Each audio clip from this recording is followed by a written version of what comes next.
The comrades and their divergent perspectives. Russia's uncritical advocacy of China's global vision is what seems to be leaving India quite confounded. Russian President Vladimir Putin has recently asserted that both the Indian Prime Minister, Narendra Modi, and the Chinese President, Xi Jinping, are responsible enough to solve issues between their countries, while underlining the need to debar any extra-regional power to interfere in the process.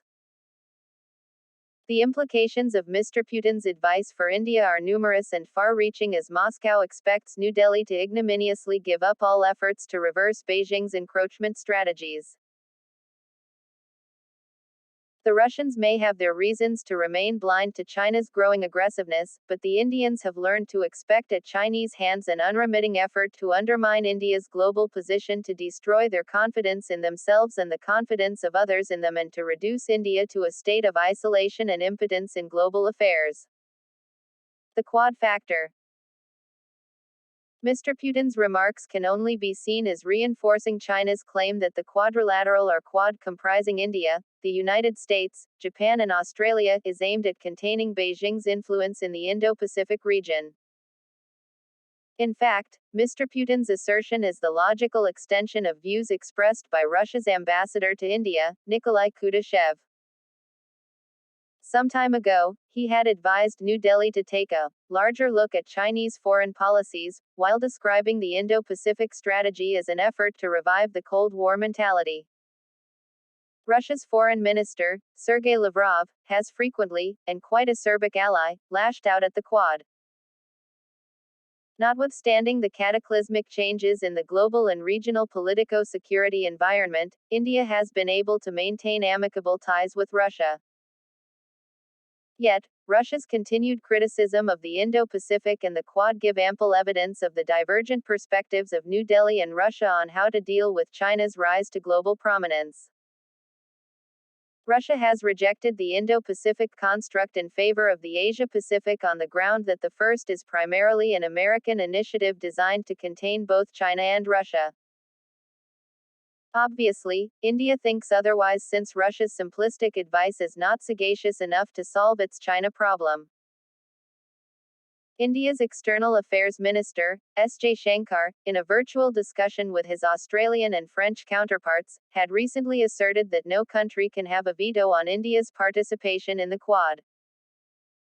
This assertion was an indirect counterpoise to what Mr. Lavrov had termed the Quad as Asian NATO.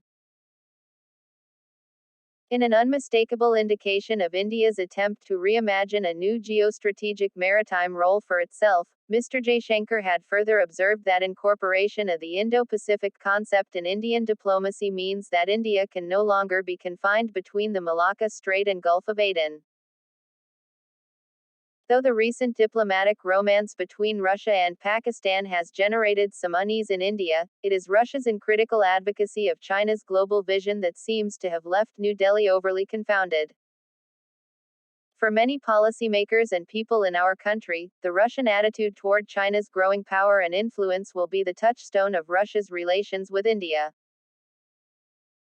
While the Sino-Indian relationship has experienced a sharp downward trend since the Galwan clashes in June 2020, New Delhi has become particularly concerned with Moscow downplaying China's display of coercive military pressure against India. With the catastrophic rise of populist nationalism amidst the bankruptcy of globalization, the resolution of the Sino-Indian boundary dispute appears a hopeless dream in the absence of a miracle. India is confronted in Ladakh with a situation far uglier and more recalcitrant than is generally recognized. Beginnings of looking west. It need not be necessary to remind us again that the decade following the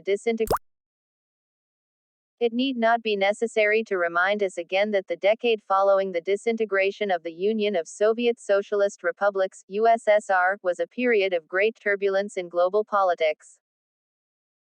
A bewildered India soon realized Russia was much weaker than the erstwhile USSR and incapable of helping New Delhi balance potential threats from Beijing. This does not mean that India completely abandoned external balancing strategies, it began to diversify its sources of external balancing. On the other hand, Russia began to cast Moscow as the leader of a supposed trilateral grouping of Russia, India, China against a US-led unipolar world.